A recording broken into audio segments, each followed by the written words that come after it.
ఉన్నారు. So పోలీసుకు react దీనిపైన అంతకంటే ముందు ప్రతినిధి నిర్మల సిద్ధంగా ఉన్నారు లైవ్ లో. నిర్మల, ఏం జరిగింది చిలకలగూడలో? ఈ సిచ్యువేషన్ ఎలా ఉంది? అట్ ది సేమ్ టైం ఇప్పుడు ఆ యువకుడిని ఏకంగా ఆ యువకుడి ఇంటికే, ఆ అబ్బాయి వాళ్ళ ఇంటికి వెళ్ళే ఇటు సాయి అండ్ పరమేష్ దాడి చేశారా, లేదంటే ఆ అబ్బాయిని పిలిపించుకున్నారా? ఏం జరిగింది?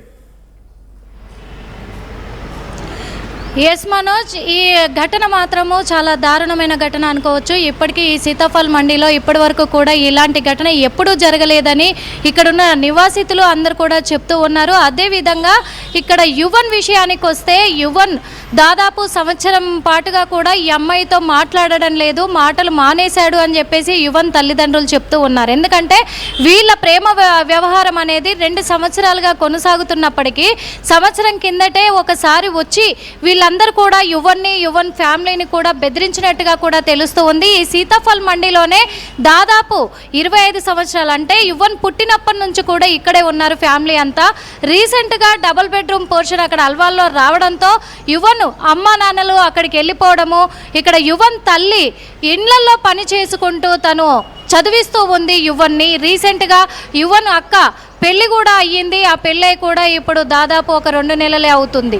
ఈ సంవత్సరం నుంచి మాటలు బంద్ చేసి తన చదువు, తన కెరియరు, తన ఫ్యామిలీ బాధ్యతలు నిర్వహిస్తున్నటువంటి యువన్ని మళ్ళీ ఈ అమ్మాయి ఫోన్ చేసి నిన్ను ఇంకా ఉంచరు ఈ ప్రపంచం మీద అని చెప్పేసి మా అన్నలు బెదిరిస్తూ ఉన్నారు, మా బావ బెదిరిస్తూ ఉన్నాడు, కాబట్టి నన్ను తీసుకెళ్ళిపోయి ఎక్కడికైనా అని చెప్పి యువన్ని ఫోర్స్ చేయడం కూడా జరిగినట్టుగా ఆడియో రికార్డ్స్ తెలుస్తూ ఉన్నాయి. అలాగే ఫ్యామిలీ మెంబర్స్ కూడా చెప్తూ ఉన్నారు.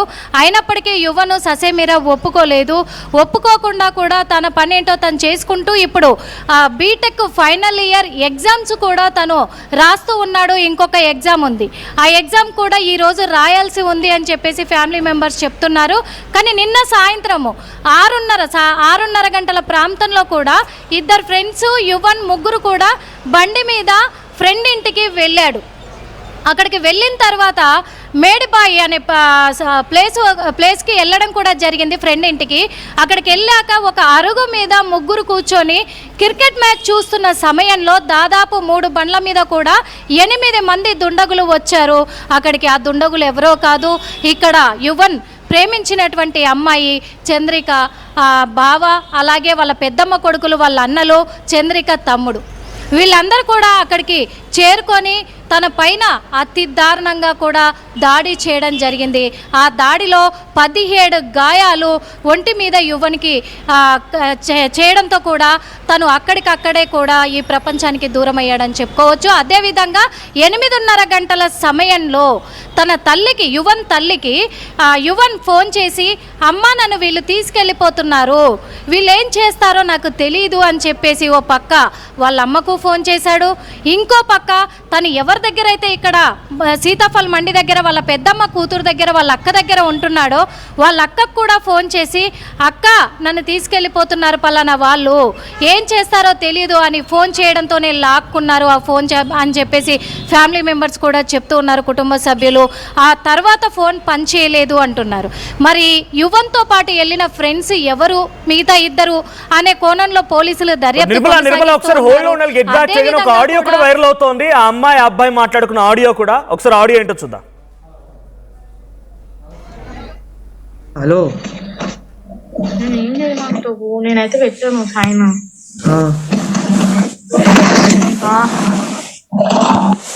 మరి ఇప్పుడు సైన్ పెట్టండి, మరి ఇప్పుడు ఎట్లా అంటావు నువ్వు? నాకేమంటాను? సరే చూడండి కాను, ఏం చేద్దాం అనుకుంటున్నావు? మరి ఏం చేద్దాం అనుకుంటున్నావు అంటే నేను వచ్చేయాలనుకుంటున్నా, రావాలా? అంత క్లియర్గా చెప్పా నేను రావాలా అంటే. మరి నేనేం చేయాలి? నువ్వు అట్లా చెప్తావు, వీళ్ళు అట్లా చెప్తారు, నేనేం చేయాలి మధ్యలో? నేను మ్యూట్ చెయ్యి. లోపలికి పోయినా, ఆంటీకి ఇచ్చి ఫోన్ పోయినా హలో హలో అంటారు వాళ్ళు అని మళ్ళీ పిలిచింది ఊరికొచ్చిన. మ్యూట్ లో పెట్టు, ఫ్రెష్ చూద్దాం. హలో, ఇప్పుడు నాకు అదే అర్థం అయితలేదు.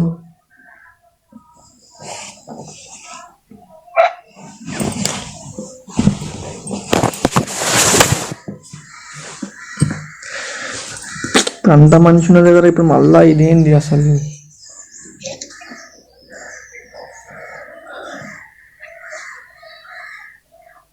ఇప్పుడు డాడీ పోదామని అంటున్నా ఇంకా.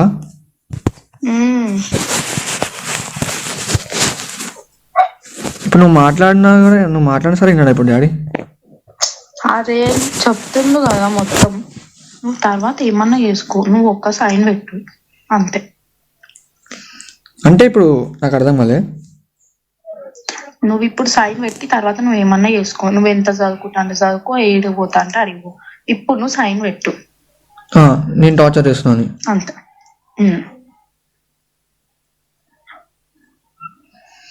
అంటే ఇప్పుడు ఏంటి వాంటెడ్గా చేద్దాం అనుకుంటారా? కావాలని చేస్తారు. కావాలని అట్లా అమ్మా.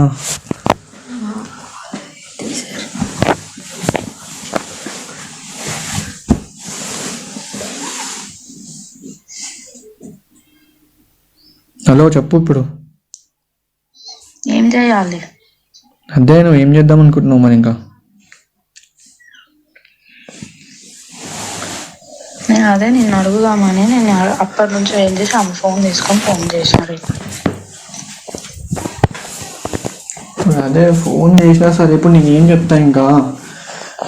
ఇప్పుడు నేను పెట్టొద్దనే అంట. ఇప్పుడు నువ్వు కూడా పెట్టానే అంటున్నావు. సరే ఇప్పుడు ఇంట్లోనేమో వాళ్ళేమో పెట్టనీయకుండా ఆగరు. నాకు పెట్టాలి లేదంటే పోవాలి, రెండిట్లో ఏదో చేయాలి నేను అంతే. పెట్టాలి పోవాలా?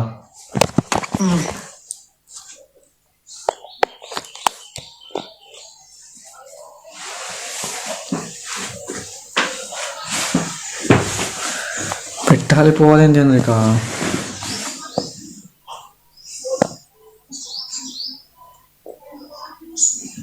హలో, పెట్టాలి పోవాలి ఏంది? ఇంకా వేరే ఆప్షన్ ఏం లేదా? నాకు లేదు, వేరేదేదు. అది ఇప్పుడు పోవాలన్నా కూడా అయితే ఇంట్లో ఉంచారు, అయితే వాళ్ళు ఇంట్లో ఉంచారు. నేను పెట్టాను జిడ్డు చేసింది అనుకో, ఏదో ఒకటి చేస్తారు వాళ్ళకి నచ్చింది.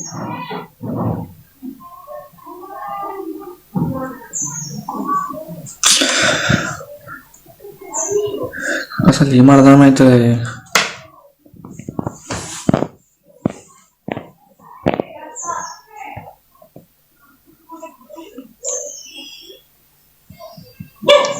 అక్కనేమో అన్న వాళ్ళ డాడీతో మాట్లాడిపిస్తా నువ్వు అనేసి అక్క అంటుంది. బట్ ఈ ఆడియోలో అమ్మాయి చెప్తోంది, మా నాన్న నన్ను ఒక సంతకం పెట్టమంటున్నాడు. ఏంటి ఆ సంతకం అంటే పోలీస్ స్టేషన్లో కంప్లైంట్ ఇవ్వడానికి. ఏమని? యువన్ అనే అబ్బాయి నన్ను టార్చర్ చేస్తున్నాడు అని చెప్పి నేను కంప్లైంట్లో సైన్ చేస్తే నా తరపున వెళ్ళి పోలీస్ స్టేషన్లకి కంప్లైంట్ ఇస్తారు.